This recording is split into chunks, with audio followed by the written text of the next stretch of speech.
everyone. Welcome to the end of our third week of hearings. And before we proceed to the agenda for the day, the testimony of a witness, may I call on the religious leaders to offer some prayers. Imam C, you have the floor, please. Thank you. أعوذ بالله من الشيطان الرجيم بسم الله الرحمن الرحيم الحمد لله رب العالمين الرحمن الرحيم مالك يوم الدين إياك نعبد وإياك نستعين اهدنا الصراط المستقيم صراط الذين أنعمت عليهم غير المغضوب عليهم ولا الضالين وإن تستفتحوا فقد جاءكم الفتح نصر من الله وفتح قريب وبشر المؤمنين بسم الله الرحمن الرحيم قل هو الله أحد الله الصمد لم يلد ولم يولد ولم يكن له كفوا أحد بسم الله الرحمن الرحيم قل أعوذ برب الفلق من شر ما خلق ومن شر غاسق إذا وقب ومن شر النفاثات في العقد ومن شر حاسد إذا حسد بسم الله الرحمن الرحيم قل أعوذ برب الناس ملك الناس إله الناس من شر وسواس الخناس الذي يوسوس في صدور الناس من الجنة والناس إن الله وملائكته يصلون على النبي يا أيها الذين آمنوا صلوا عليه وسلموا تسليما صلى الله تعالى عليه وعلى آله وصحبه وسلم تسليما سبحان ربك رب العزة عما يصفون وسلام على المرسلين والحمد لله رب العالمين. Shukran, Sayyida Ghais. Bishop, our condolences for the recent bereavement in the family. Please offer your prayers. Thank you, Chairman. Lord God of creation, your creation that you have made throughout the whole face of the world, as we assemble here, we depend upon your goodness, your mercy, your grace, your compassion, your forgiveness, and your love, and your reconciling spirit, as we continue to seek out the truth in this commission. Grant us the willpower to be able to stand and be able to speak out what is truth, and for us to be able to shift the truth from falsehood, and help us to reconcile ourselves one to the other, and also give us that spirit of forgiveness so that we will be forgiven people as you have forgiven us the wrongs that we commit against you. We ask that you guide this commission in the right direction. This we ask through Christ our Lord. Amen. Amen. Thank you very much. Council, are we ready with the witness? Yes, Mr. Chairman. Good morning to you all. We are ready to proceed with the next witness. May I ask that the witness be called in, and Ms. Holeja Balagay would lead the witness during these proceedings. Thank you, Mr. Chairman.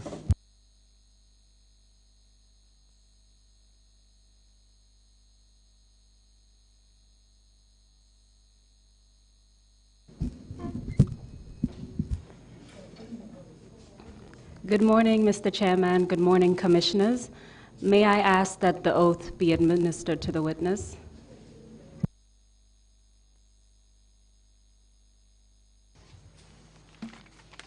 I, Ibrahim Akambi. I, Ibrahim Akambi. Swear that I'll speak the truth. Swear that I'll speak the truth. The whole truth. The whole truth. And nothing but the truth. And nothing but the truth. So help me God. So help me Allah. Thank you. Good morning, Mr. Camby. Please take a seat. Thank you. Welcome to the Commission. I would just explain a few things to you in relation to the microphone. So there's the microphone in front of you. Whenever I'm speaking, I'll turn it on, and right after I finish speaking, I'll turn it off. And then you can put yours on, speak, and then turn it off. And that's to allow the interpretation as well as the transcription to run smoothly. Is that okay? Can you press on the green button on the mic? If you press it again, then the red ring. Okay. Unfortunately, you'll have to switch it on and off, but you'll get used to it as the proceedings unfold. As you know— No problem. Thank you. As you know, my name is Horeja Balagay, and I will be asking you questions today on behalf of the commissioners. We will address a few issues based on the information that you have given us. So I will start with a bit of information regarding your background, your training, as well as work experience. Then we will address a little bit about the Gambia National Army. There are a few issues that I would like your perspective on. Then we will talk about the events of 22nd July, the Coup d'etat, as well as events at State House thereafter. And then we will conclude with your arrest and detention. Is that clear? That's great.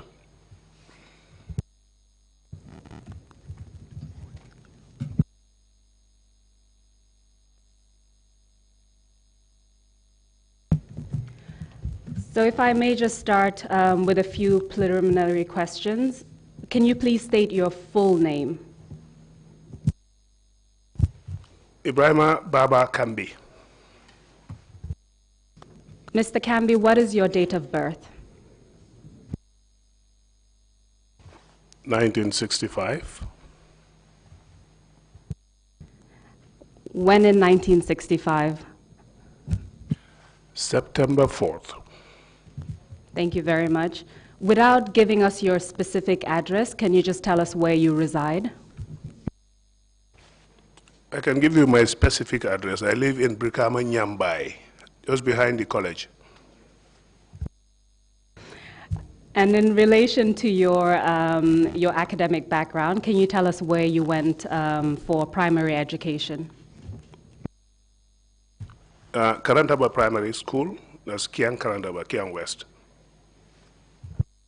And can you give us the years when you attended primary school?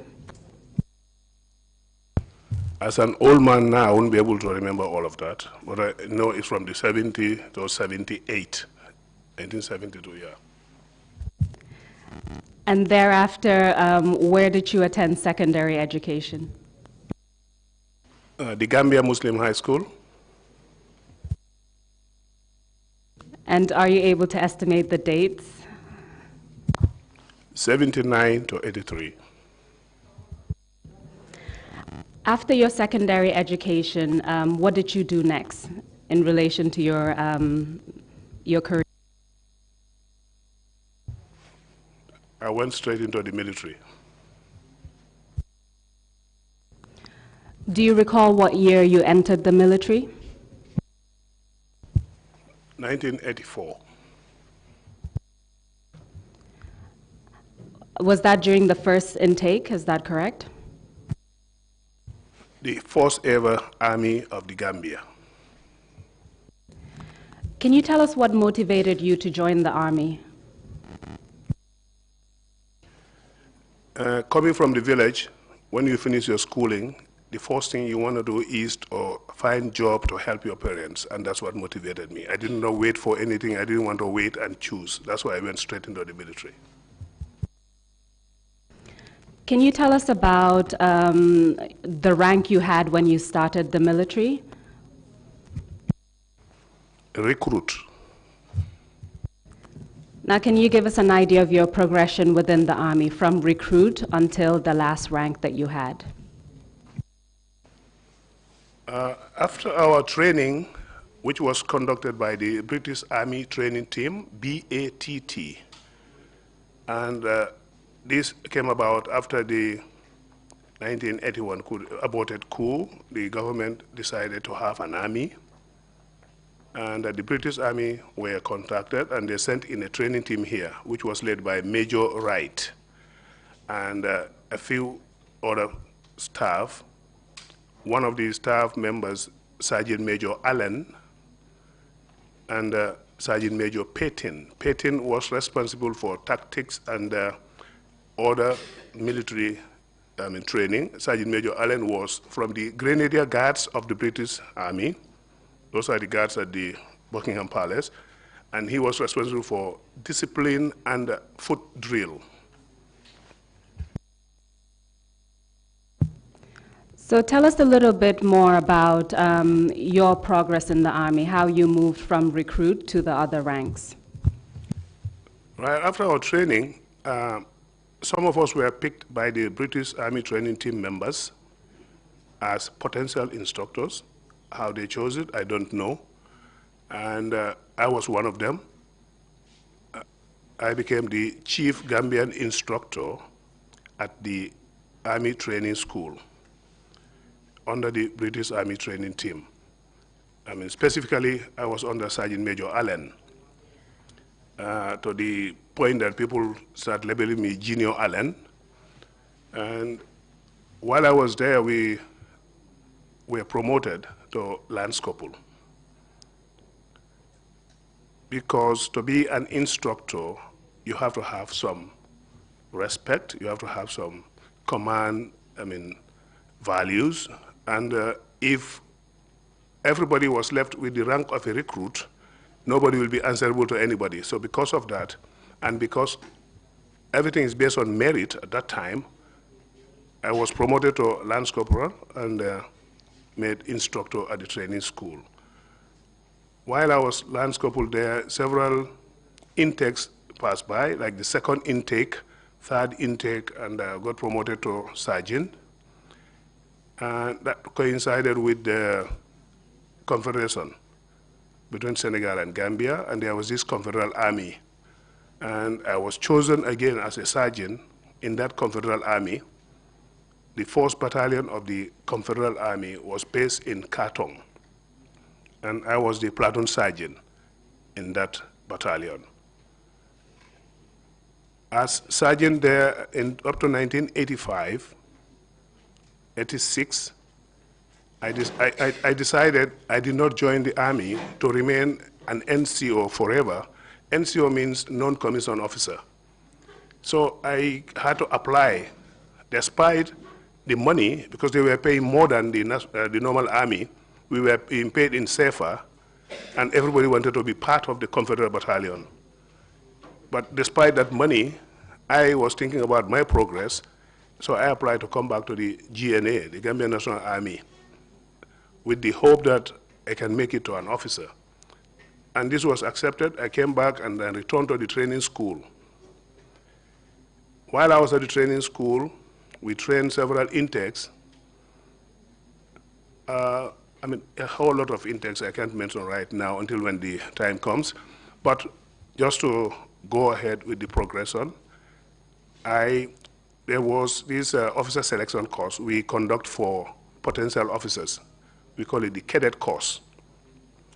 This officer selection course, usually we go into the files of the recruits or newly passed out recruits and see who has the education level we are requesting for, or that is required to become an officer. And then we will put them together, conduct a course which is called Officer Selection Course, and then whosoever passes that will now be promoted to an officer cadet.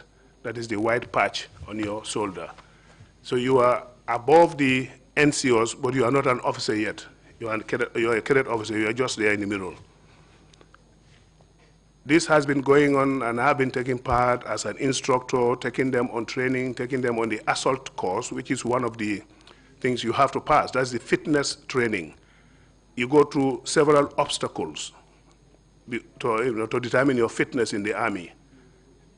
So once you pass that and you become an officer cadet, then you'll be sent on training either to America, Pakistan, or United Kingdom before you are confirmed second lieutenant.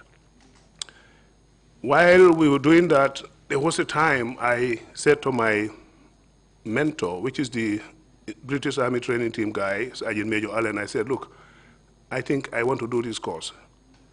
And he went in to tell the current, then Army commander, which is Colonel Ndawinjai, Colonel Momodu Ndawinjai.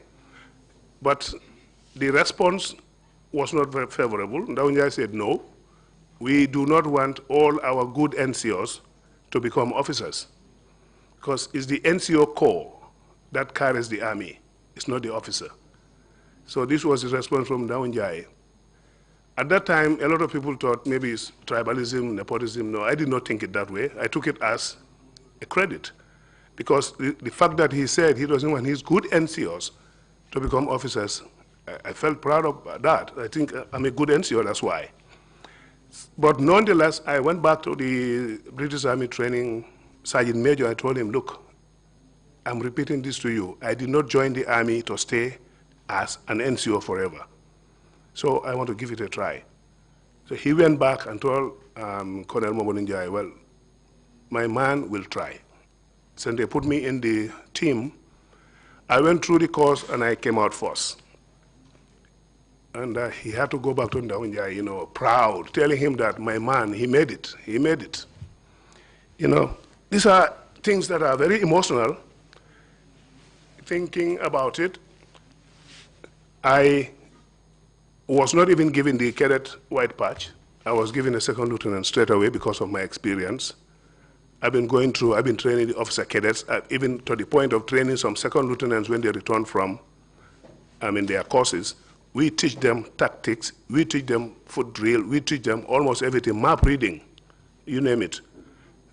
So because of that, I was given a second lieutenant straight away and then sent to the United States of America, Fort Benning to be specific.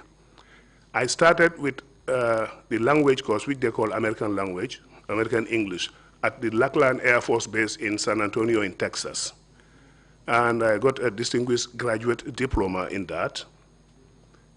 Then proceeded to Fort Benning, Georgia, specifically Columbus City. That is for the Infantry Officer Basic Course, IOBC. I passed that one also with flying colors. In fact, my results were not given to me or to the Army directly. They sent them to the American Embassy, and I had to receive them from the ambassador. From in the same Fort Benning, I was recommended because of that to do an infantry mortar platoon commander's course. People who are familiar with the military here will know that the mortar is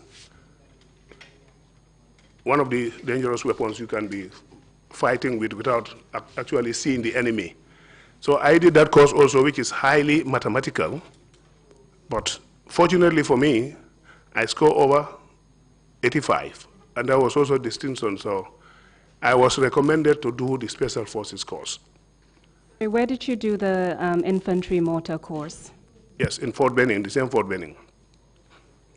Then my instructor at that time says, I don't want you to go back without doing some of these courses that are very important to us here. I didn't know why at that time. He said, I was recommended to go to the Special Forces School, which is in Fort Bragg, North Carolina, to be specific, Fayetteville. And in that school, I was supposed to do everything Special Forces do, but unfortunately, the Gambia government said there was no money.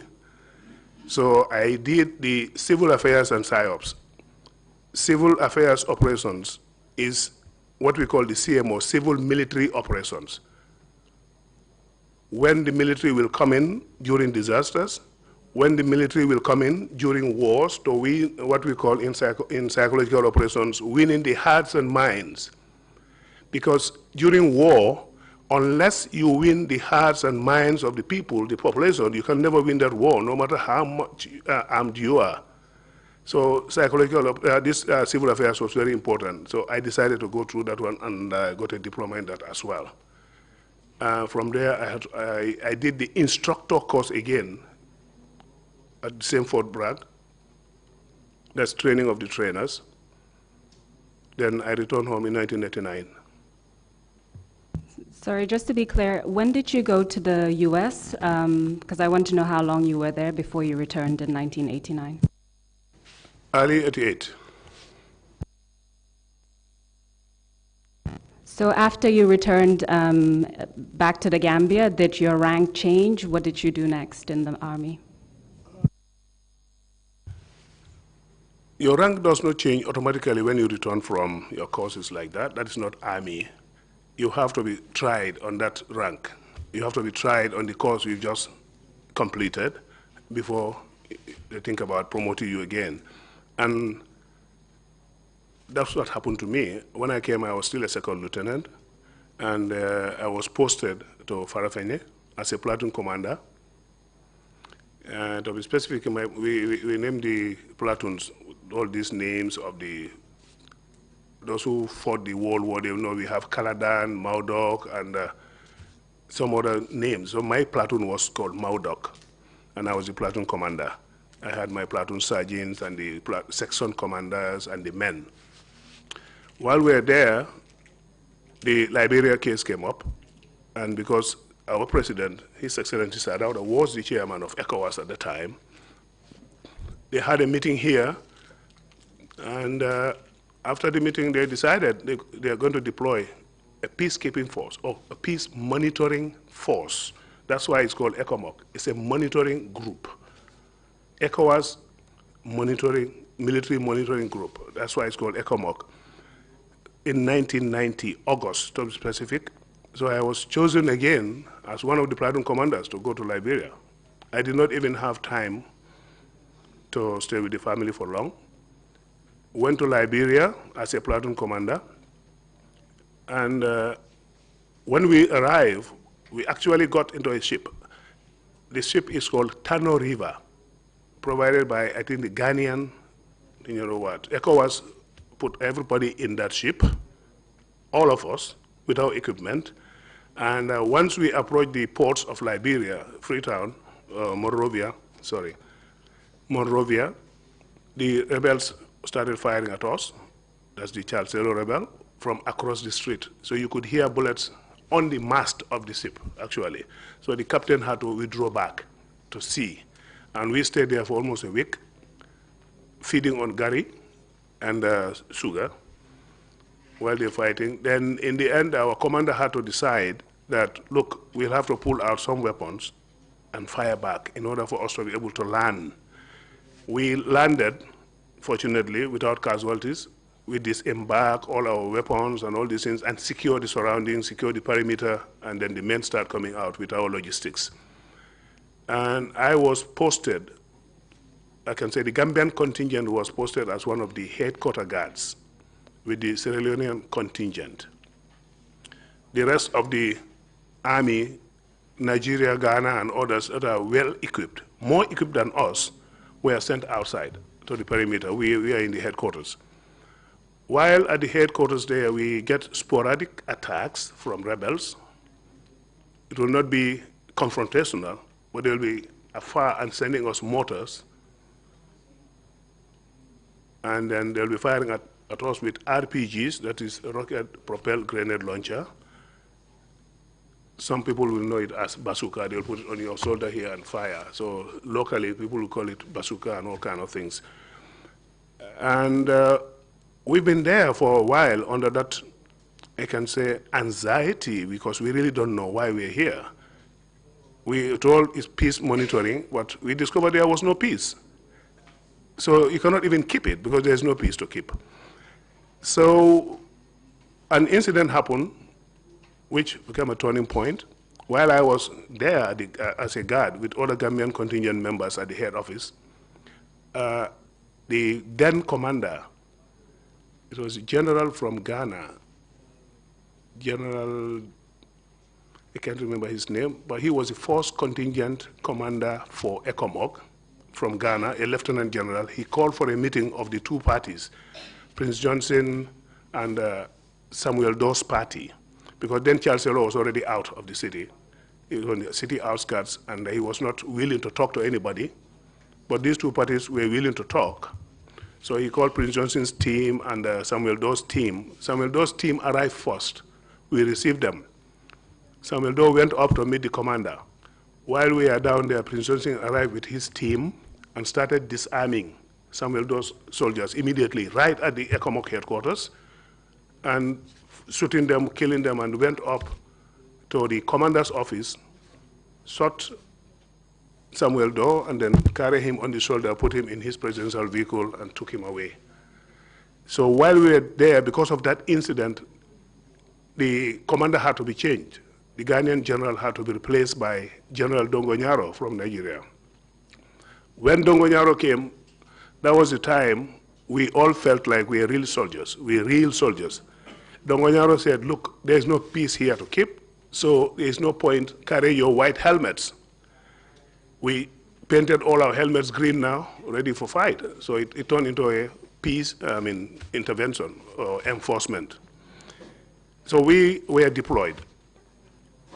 Fortunately and unfortunately for me, I would say unfortunate for us, my platoon was selected again. I've been always on the other side of the thing. Every time they will select me. For what reason, I don't know. My platoon was selected again to be detached from Gambians totally and attached to the Ghanaians, because the Ghanaians are in the battlefield. So the rest of the two Gambian platoons stayed at the headquarters. I went to the battlefield. And I can say here with confidence that my platoon was the only platoon that actually fought the war in Liberia, in the Gambian contingent. And we joined the Ghanaian battalion. My commander was General Dankwa in Ghana. Maybe he's now retired. He was my battalion commander. And we started moving out of Monrovia. We kicked the rebels out of Painesville. From Logging Town, Painesville, and other places, we kicked them out of that place and then got to the stadium where they had all their logistics. The rebels had their food, their ammunition, the ladies they have with them who cook for them or for other reasons, I don't know, all at the stadium. They call it the SK Door Complex, Samuel Canyon Door Complex. The stadium is just like the Gambian stadium here, also built by the Chinese, the same configuration. So when we got them out of that stadium, they had all their weapons and their food stuff there, so they did not give us peace. They want to take back the stadium. So it is like everyday fight. They'll be attacking us every night, every morning. So did something happen to you during that time? Yes, something happened to me. During that time, my post was under the scoreboard, directly under the scoreboard. People who are familiar with the stadium, the scoreboard, there's always this opening there where people come through. That was my post. We manned everything with sandbags, thick enough to prevent small arms fire.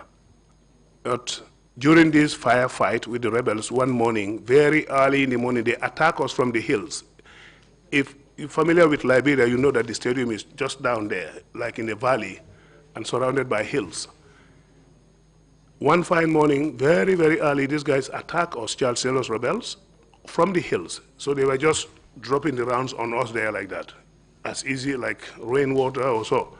So we were fighting back so that they would not recapture the stadium from us.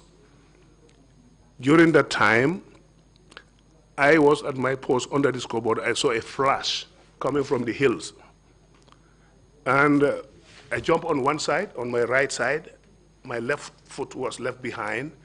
This flash happened to be an RPG round. This rocket came and hit the sandbags, scraped my leg all off, and then landed in the middle of the football field, the pitch. Then I continued firing. I didn't know something happened to me. I didn't feel any pain. Until when the firefight died down, I turned to my orderly, who was J.D. Mendy. I don't think he's around in the country now. He's a one-man Jago boy. And I collapsed. That's the time I realized that something happened to me. But before that, at the ports, my platoon, when we were attacked there, that's where Lance Corporal Lamin Bojang died, the medic. Because he felt, he's our medical man there, but he felt being with me in my platoon was safer. So he always moves with me everywhere I go. So my platoon was attacked, my platoon side was, and he was killed. My orderly, Sama Jao, who is also from URR, was also killed on the same day.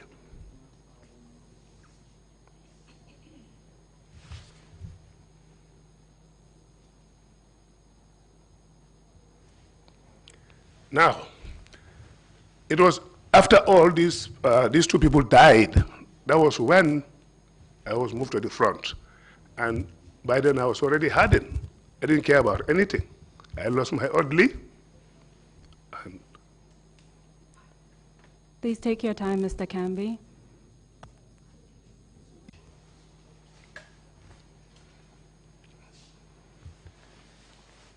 Yes, at the front, I did not care anymore. Just went fighting. And at the stadium, that's where I lost my leg. I was evacuated to the field hospital. And then I saw myself in Freetown in the end, at the Wilberforce Hospital in Freetown. And that's where I met a lot of Gambians, one like your lead counsel. Then he was going to school. They used to come and visit me at the hospital. And while I was at the hospital again, the government says at that time that they are not bringing their casualties home because it's going to create a problem back home. People will think their sons are dying. So I was left there to languish in Freetown, in the hospital where they don't have any medicine apart from hydrogen peroxide for dressing my wounds. Because I had my weapons with me, I had my AK-47 and my rounds. One day, one fine morning, the liaison officer who was Lawrence Jara, Captain Lawrence Jara, he was the liaison officer between us in Liberia and the army here in the Gambia. They came to visit me with Mr. B.O. Fofana, who was then the High Commissioner of Gambia to Sierra Leone. The moment they reached my private ward, I took out my gun. I said, everybody dies or I leave for Gambia today. You know. So the nurses jump on me, everybody in that hospital jump on me, but they could not still take my weapon from me because that was the end. I wanted to come back to Gambia to get my treatment. So B.O. Fofana said, look, we have to arrange something. Then B.O. had to contact British Airways then. And British Airways said, no, they cannot carry me with my weapon. And I also said, no, I'm not surrendering my weapon to anybody. And this is how they went to Ghana Airways.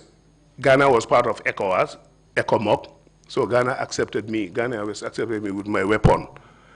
I got into the Ghana Airways flight, came to the Gambia, and then again, I was languishing here. Nothing happened. Nobody cared about treating me. Nothing happened, absolutely. I was just reporting to physiotherapy. All the time, physiotherapy, nothing else. I was walking on crutches. Everybody witnessed that. Even during the parade of ECOMOC soldiers, most people saw me in front of the parade walking on my crutches, those who witnessed that parade. Until again, another incident happened. Soldiers and officers in Farafenya camp had a problem with one particular soldier who was charged, and he was supposed to be brought to the headquarters for orders. On their way, they had an accident at Kafuta. Nobody was there to attend to them. Some drivers came and told me, hey, your military people have an accident at Kafuta. With my leg like that, with my crutches, I was able to drive my car. I was pressing the clutch with the crutches. I drove to that site, and with the help of some people, we got them in my car, and with other vehicles, we brought them to the Brikama Health Center. That accident was Dabo Jaju. He was a lieutenant just returning from UK. He just finished his course in Sandhurst. Dabo Jaju is from Katong, Kendaka J. I learned he's now with the SIS as Human Resources. You have Captain Johnson, James Johnson, and Johnson, Kendaka J, Dabo Jaju, and the lady they were bringing as a witness. The lady got her leg broken. Captain Johnson got his waist dislocated. Kendaka J landed on his head, and he couldn't do anything. Dabo Jaju had a chest injury. I don't know what happened to him, but he could not breathe. So when we brought them, he was referred to the RVTH immediately, and people like Dr. Jones and other doctors went in the room, tried to apply suction to get the blood out of internal bleeding, but he couldn't make it. He died. Johnson, Kendaka, because of that accident, approval was made for them to go for overseas treatment. Luckily for me, I was put among them to go. That was the only time they considered me. So we all went to the UK for treatment. And those who need to be admitted were admitted, and I was admitted for some time. Dr. Jones invited all his colleagues. He had about 7 of his colleagues looking at my leg, orthopedic surgeons, neurosurgeons, and bone marrow specialists, plus all kinds of dietitians. They all looked at my foot. Because when I was in Sierra Leone, they were dressing me, and these small particles of bone that were all shattered, I could see them actually removing the bones and throwing them away. So because of that, some pieces were missing. So they had to use cartilage to reconstruct my leg, and thank Allah and Dr. Jones and his team that I'm working today.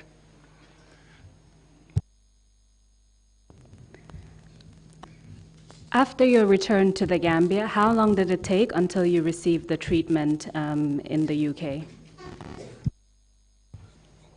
Well, I wouldn't remember exactly how many months or what, but I've been here for a long, long time until when this accident happened. And following the treatment that you received in the UK, was anything else done for you when you returned to the Gambia? Following the treatment, nothing has been done yet.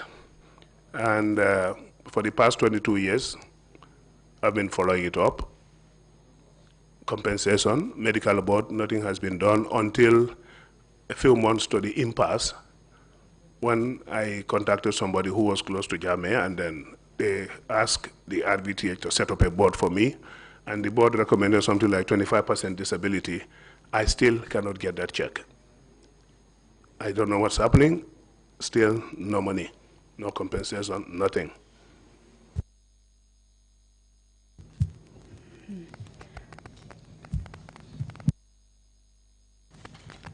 So I just want to take you back to the period when you returned to the Gambia. After your first deployment to Liberia, you came back, you were injured, you went to London, and then you came back to the Gambia. Did you hear anything in relation to any mutinies that occurred in the Gambia around that time? Actually, while I was at home in Brikama sometime, I can't remember the year and the date, but I know that somebody came to me and said, you were sitting here. I said, what happened? He said, well, I heard soldiers in mutiny, there's a mutiny going on, and Captain Kambi is seen in the Pajero leading them. I said, well, this is Captain Kambi sitting here, so it's not me, you know that. And I was not well at the same time. I was working on crutches. So this was how bad the accusations were at that time. I heard about the mutiny, yes. I didn't go there. I didn't even know that they went to Makati Square or they went to State House or so. But I know they were my people who said they did not receive their balance of payment from Liberia. Do you know which payment they were referring to? Yes, during that time, ECHA what they were paying us was like $3 a day. That's $90 in a month for that peacekeeping operation. So, I mean, food was, it was just terrible. $90, and if you don't pay all that to the soldier, what do you expect from a soldier who was facing rounds, bullets every time, mortar rounds are landing and all kind of things are happening, and they don't even have sufficient food or correct food to eat?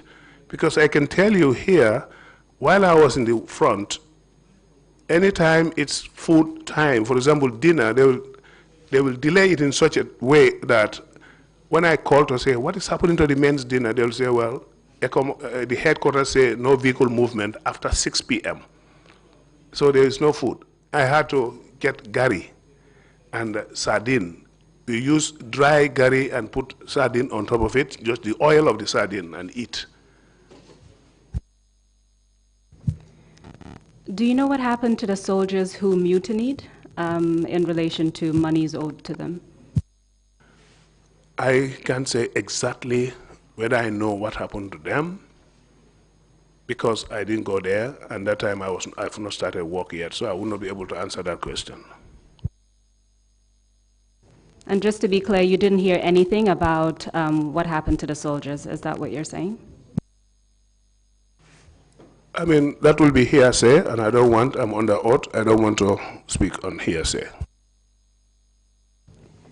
Just so you know, hearsay is allowed here so long as you explain the basis of the information you have.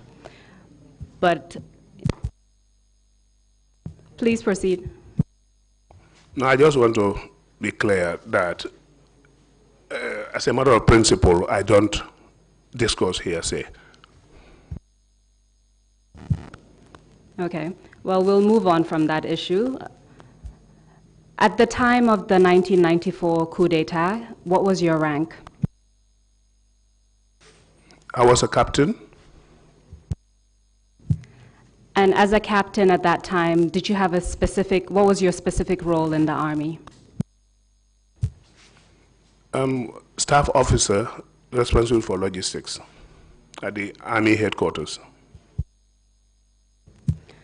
Where was the Army headquarters located at that time? 7 Marina Parade. Can you give us an idea of the other roles within the Army headquarters at the time? You've told us you were in charge of logistics. Can you tell us about the other roles? Well, if you insist, although I'm not sure it's relevant, but if you insist, yes, the Army headquarters. It is relevant for me. Please go ahead. Okay, the Army headquarters was structured, like you have the Army Commander's office. He has his orderly, he has his driver, he has his, what we call ADC. And the Army Commander's ADC then was this, the Major General at the moment, the Deputy CDS, Yankuba. The Deputy CDS right now was the ADC to the Army Commander, the Nigerian Army Commander. And we have the training, the operations department, which was also led by a Nigerian colonel. And you have Major Laikonte under him. And you have Major Omar Fai also under that section. My area is the admin and quartering. They call the guy Colonel Al-Hassan Akoji, and they call him Colonel AQ. AQ means admin and quartering.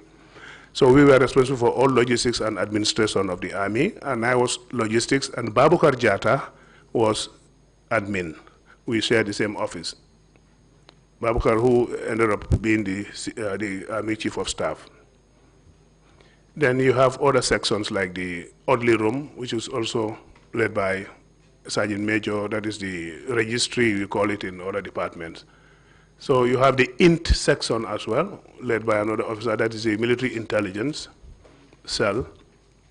And you have the transport, which, they have an officer responsible for transport, like logistics, me, but the transport officer is based at Yundum Barracks, where the vehicles are. So the Army headquarters was structured like that. It's just basically administrative staff. So who was the head of the Army in 1994? Who was the main Army commander? Or the overall Army commander, I should say. Well, the Army commander technically was the Nigerian who was the Army commander. And we had Gambians working on them. All the battalion commanders are Nigerian as well. Can you give us their names, the name of the Army commander and the names of the battalion commanders?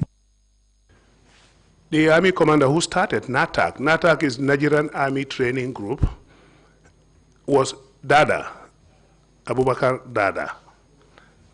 Abubakar Dada was, I think something happened, and then he was supposed to be replaced by Guadabe. This Guadabe came for a familiarization tour, and before he could take up his job in full, the coup d'etat happened. You also mentioned that the battalion commanders were Nigerian. What were their names? Well, I can remember one of them, Odunsi, who was at Farafenya. The other one, I can't remember his name, but he was the battalion commander at Yundum Barracks, because we had only 2 battalions, Farafenya and Yundum. I can't remember his name. At that time, who were the most senior Gambians holding command positions in the Army?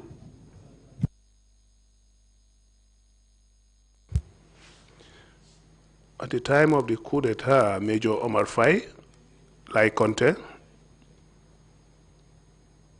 they were the most senior, and Babukar Jata. Captain Wilson. You know, seniority in the Army sometimes is by rank and sometimes is by the time you join the army. You could have 3 captains, 4 captains, and one of them is senior. So it's been like that. So Wilson, Babukar Jata, Lai Conte, Fabakar Sise, he's late now, and say Omar Faye.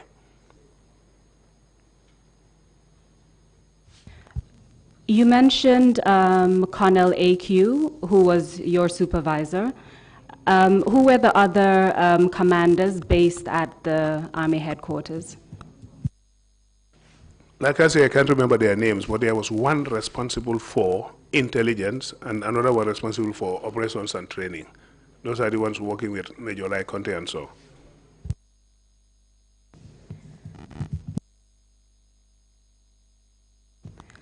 Does the name Akoji mean anything to you? That's my supervisor. He's Al-Hassan Akoji. Also known as Colonel AQ, that's correct? Colonel AQ is an appointment title. So he was also known by that title, is that correct? In the military, you have the rank. You can be a colonel, and your appointment is operations officer or director of logistics or so. So those are appointment titles. So the colonel is the rank. So if you say Colonel AQ, it's just an appointment title for him. That is his appointment. He is responsible for quartering and administration, but his rank was a colonel. Precisely. So if we go back to your role as head of, as the person in charge of logistics, who were some of the people under your direct responsibility, or your direct supervision, I should say? One of the areas is transport.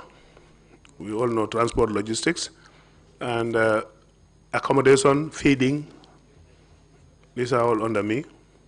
Uniforms, procurement of uniforms, and if there is any donation from donor countries, vehicles, ammunition, and so, I'm usually responsible to receive those things after the Ministry of Defense have confirmed everything. Then, and when the amalgamation happened, Gendarmerie was disbanded. I will not call it disband. When they were asked to choose between the army and the police, most of them went to the police. Very few came to the army. Somebody like Sadibu Haidara, he was a lieutenant in the gendarme. When he was coming to the army, we said, no, your rank is not equivalent to a lieutenant in the army, so you have to revert to second lieutenant. And he accepted. That's why he joined us in the army. And there was a cabinet paper that says, that approved the transfer of the complete unit of the military police from gendarme to the army. And I had to transact that. I was responsible for that transaction, and that military police commander was Yahya Jammeh, with Sergeant Jassy, who is now a lieutenant, with his complete team, and they had one vehicle, a Mitsubishi double cabin, L300. And I transacted that move. I signed the documents, and I even had to have a slight problem with some commanders in the gendarmerie that the vehicle will not go. I said, no. The cabinet paper indicates the whole unit must come, and I finally got the whole unit, and Yahya Jammeh transferred to the army as military police, the head of the military police unit, and directly under me. He used to report to me. You told us that when Sadibu Haidara came into the army, his rank changed from lieutenant to second lieutenant because the systems are different. What about Yahya Jammeh? Did his rank stay the same? Yes, his rank stayed the same because he was coming with a unit. He was a unit commander. How would you describe your relationship with Yahya Jammeh at the time? This is prior to the coup d'etat. When he initially came, he was, well, he is known for disobedience. We all know that. Stubborn, strong-headed, so he was not taking instructions, readily. However, the straw that broke the camel's back was the soldiers went on an exercise and apprehended some people with cannabis in their vehicle, and this vehicle was arrested, taken to the military police where he was, and he started using that vehicle, driving it around in town, I had to call him and say, you must stop. So I stopped him from driving that. Since that day, we had this animosity. He didn't like my face again. Apart from that incident, did you have any other interactions in relation to the military? Can you say that again? Actually, let me rephrase that. At some point while you were in the military, were you asked to move to another part of the barracks or to a different barracks? Yes, prior to my appointment as the staff officer at the Army headquarters, I was requested by the battalion commander in Farafenye, who said he went through our records and saw that I was in Farafenye and I was competent, and he also wants competent officers in his battalion, and he wants me back in Farafenye. And I refused. I told him, no, I spent all my life in Farafenye. It's time for some other officer to go there. I'm not going there. And because I was also injured, so I don't want to go there injured. So what happened after that? Well, he insisted, and he was adamant that I must go. I was also saying, I'm not going anywhere. And nothing official happened until one day Yahya Jammeh called me as military police. He said, did you hear that? He said, you have deserted the army, and wherever the military police see you, you should be arrested. I told him, but you know my home, you know my house. Go ahead and arrest me. Then he told me, leave them, they are fools. They don't know what they are talking about. So he never arrested you, is that correct? No.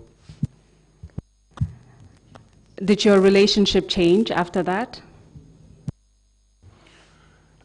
I was friendly with everybody in the army. I never had a problem with a soldier or an officer throughout my career in the army. You wouldn't believe it, but that's the fact. Well, let's come to the events of the actual coup d'etat. Do you recall that particular date, like when the coup d'etat occurred? I don't think anybody can forget that. 22nd July 1994. And do you recall on which day of the week it occurred? A blessed Friday. Can you tell us what happened that day? Well, I wouldn't be able to tell you what happened that day. I can tell you what happened to me that day. Precisely, what happened to you that day? I was going to work as usual. We had one vehicle allocated to us officers at the headquarters, which is a Renault 12, and the number was GNA 10. Usually it will pick Babukar Jata, pick Captain Wilson, and pick me at my residence at Cape Point, because I was the last person. It will pick them from their houses. I live at Cape Point and in the official quarters. So when they came to pick me that day, we all went. We got to the bridge. We were stopped by soldiers. And I asked them, what is the problem? They said, go and answer to our leaders at Fajara Barracks. I said, what do you mean by your leaders? So I turned around and looked at Babukar. I said, Babukar, is this the exercise with the Americans, the American Navy? Babukar said, no, we have not even coordinated that yet. We have not started anything. I said, but what I'm saying, these guys are carrying life around. It cannot be an exercise. Because they had the AK-47 with two magazines strapped together, and you could see one magazine is in the weapon, and the other one, you could see the rounds inside it. I looked at the rounds. I told them, look, these are life rounds. Whatever is happening, I don't know. So the soldier, again, whom I can't remember, said, look, go and answer to our leaders at Fajara Barracks. So that's how we turned back. Did the soldier tell you who he was referring to, who were their leaders? No, no names were mentioned. Do you recall around what time of the morning this occurred? The time we go to work. It's around 8:30. Thank you. So you said after that you turned around. Where did you go next? I went home, and the driver dropped the orders to their various places. I don't know where they went to, but I definitely went home.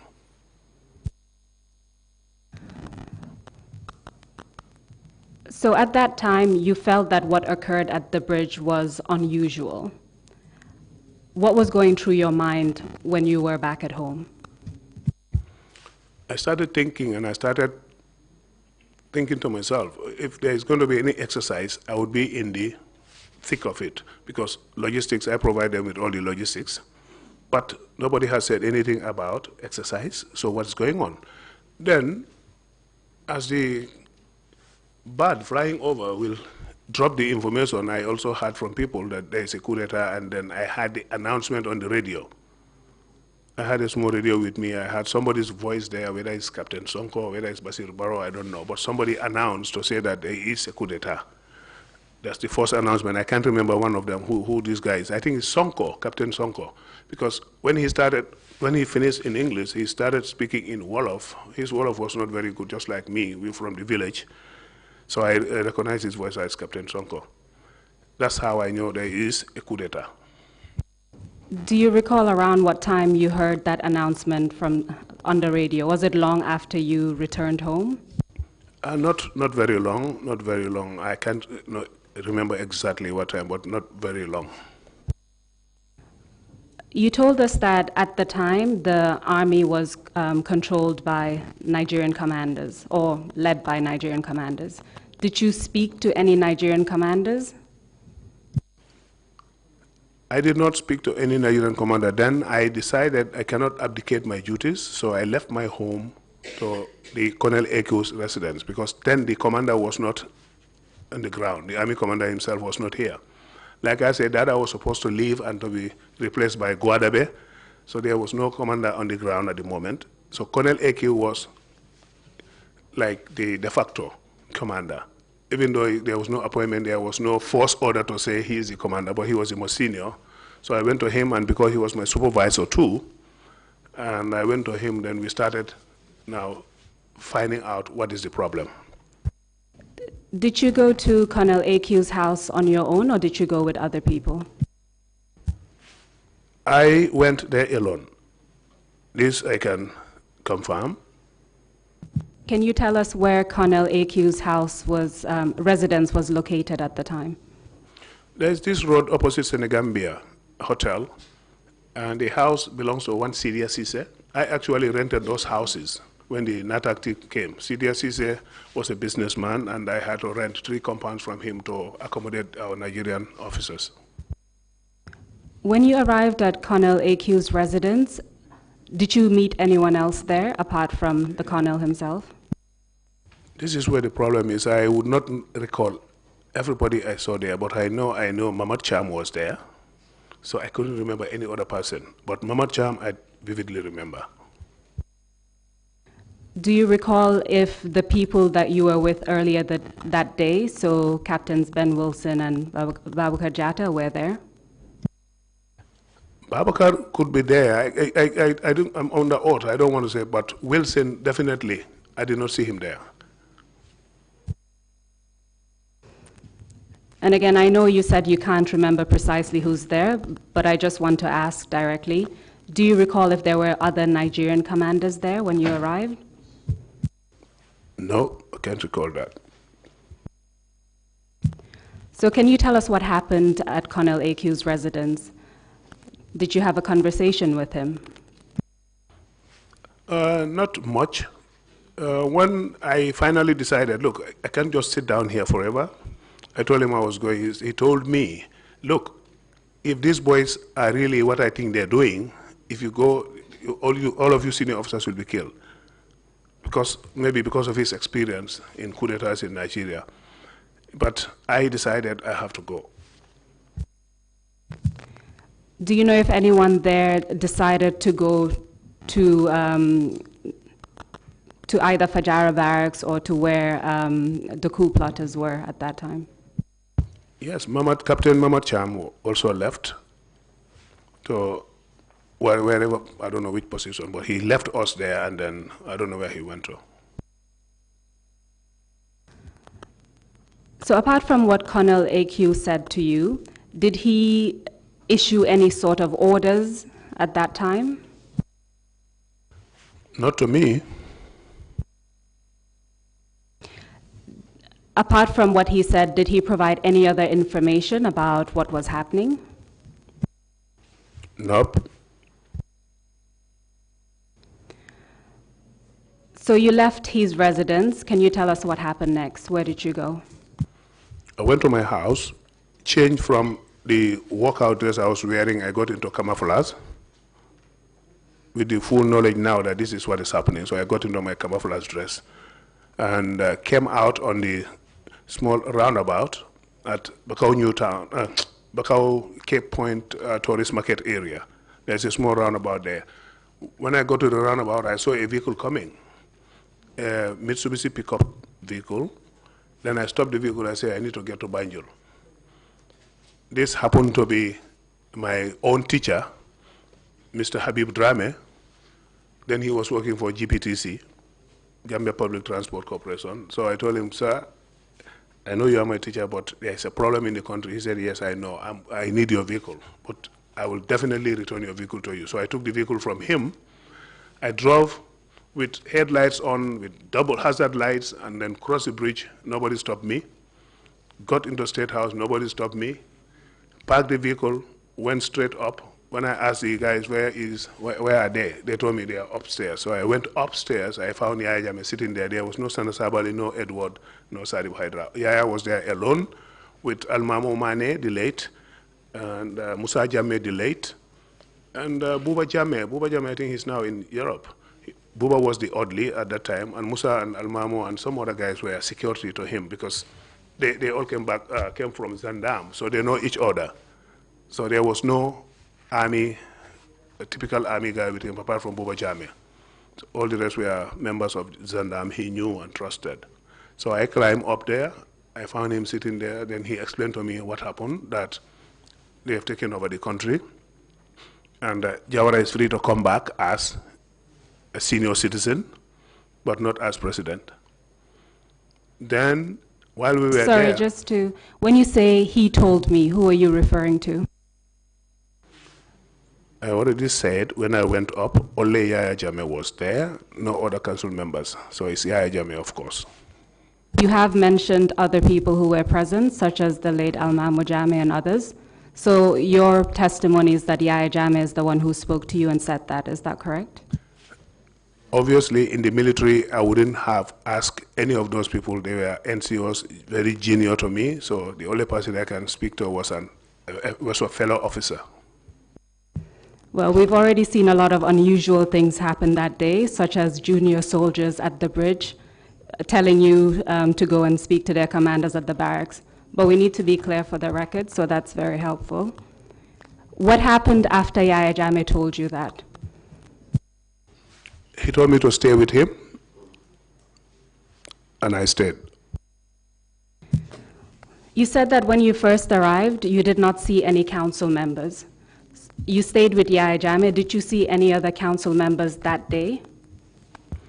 Of course, after everything else, Yahya will go down sometimes and will come back up, and when he's down, we were together, and the other council members were there on that day. Can you give us an idea of what was happening at State House that day? What types of discussions were taking place, for instance? Discussions, I wouldn't know. All I know, I was asked to stay there as logistics, of course. I was asked to stay there and be issuing out uniform and some ammunition to the boys. And that's all I was doing. So discussions, I didn't know because I wasn't a council member. So did anything significant happen that day that you recall?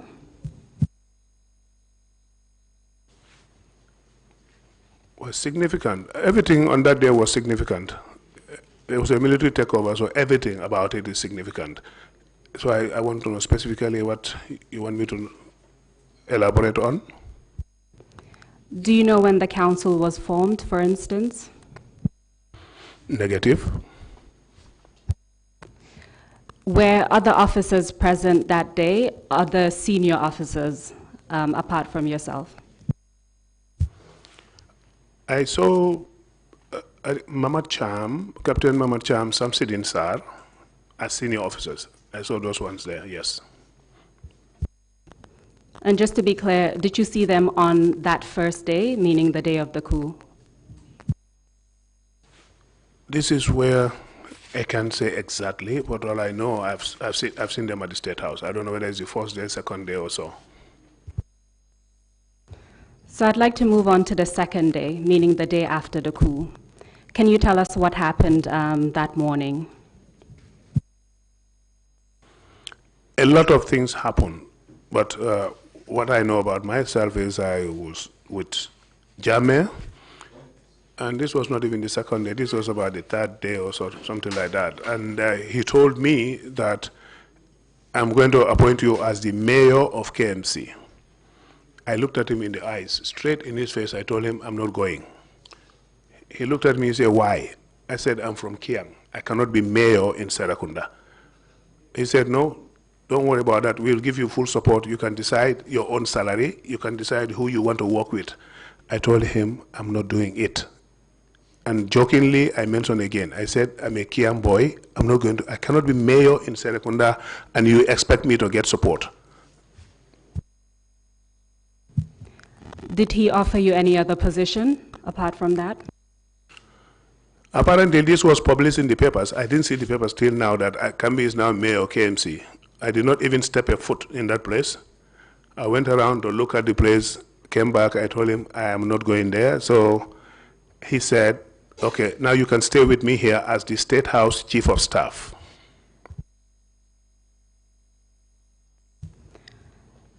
As State House Chief of Staff, what were your responsibilities? Nothing on paper. Verbally or in action? Right, I was responsible for all logistics, as that was my main job in the Army headquarters. No JD, no job description. Just verbally do this, I do it.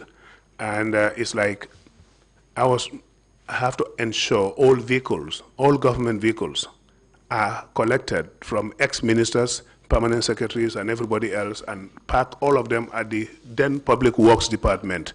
I was working with late Uncle Badujasi on that. We park all the vehicles, and I make sure the oddlies close to the council members were all given brand new uniforms and boots and so. And then also allocate accommodation to the council members. And those accommodations were the same accommodations the Nigerian officers were living in. Those are the ones I allocated to the council officers.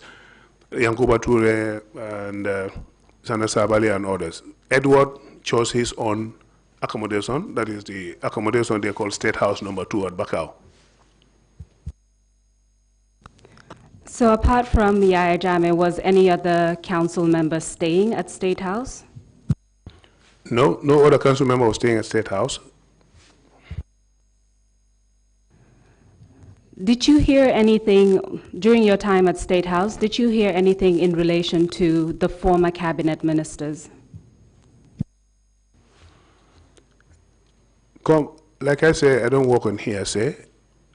Did I know? I know the former cabinet ministers have been arrested, and they are somewhere around the NIA premises.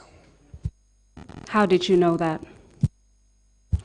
As State House Chief of Staff, I did my job. I went around looking for things and asking questions. And what were you told in relation to the cabinet ministers?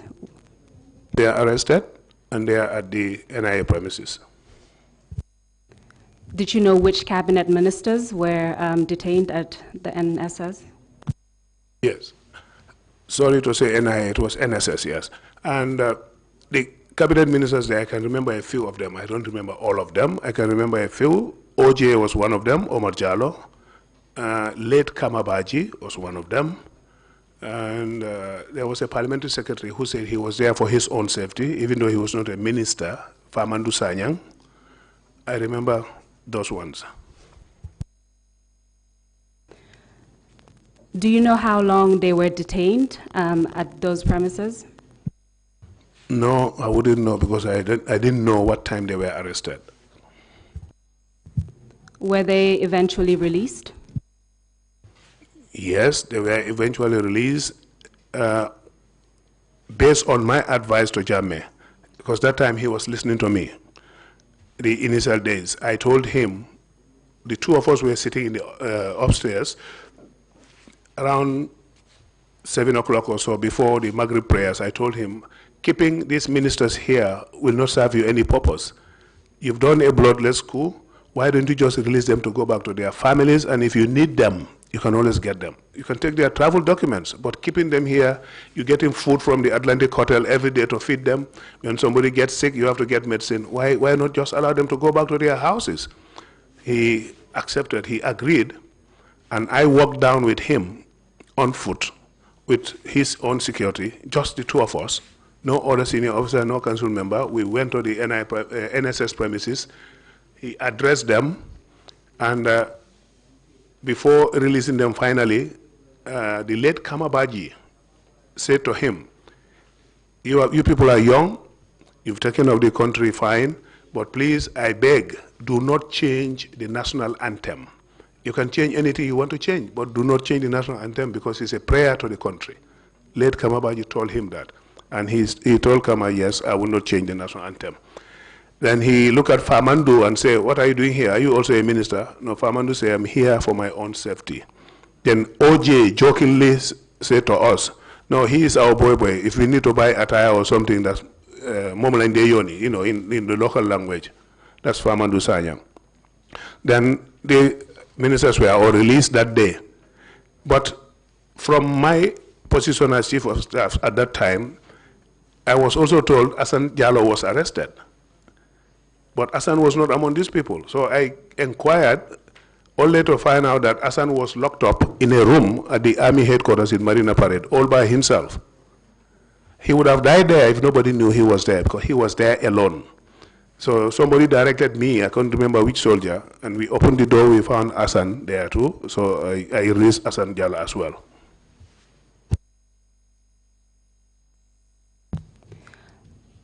Do you recall how long after the coup this incident happened, the release of the former cabinet ministers? I can't exactly say when, but it was not long when I got to them, maybe the first week or so. Were the other council members aware of this release of the cabinet ministers? Were they consulted, for instance? No, they were not consulted by me, and they were not consulted by Jammeh. We just walked down and went and released them. And that brought a lot of animosity between me and them, especially Edward and Sana, because they didn't tell me, but one of their soldiers came to me and said, sir, you need to be very careful. They are not happy with you releasing the ministers.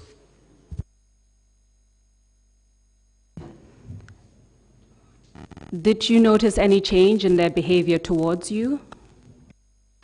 Yes, they stopped saying good morning.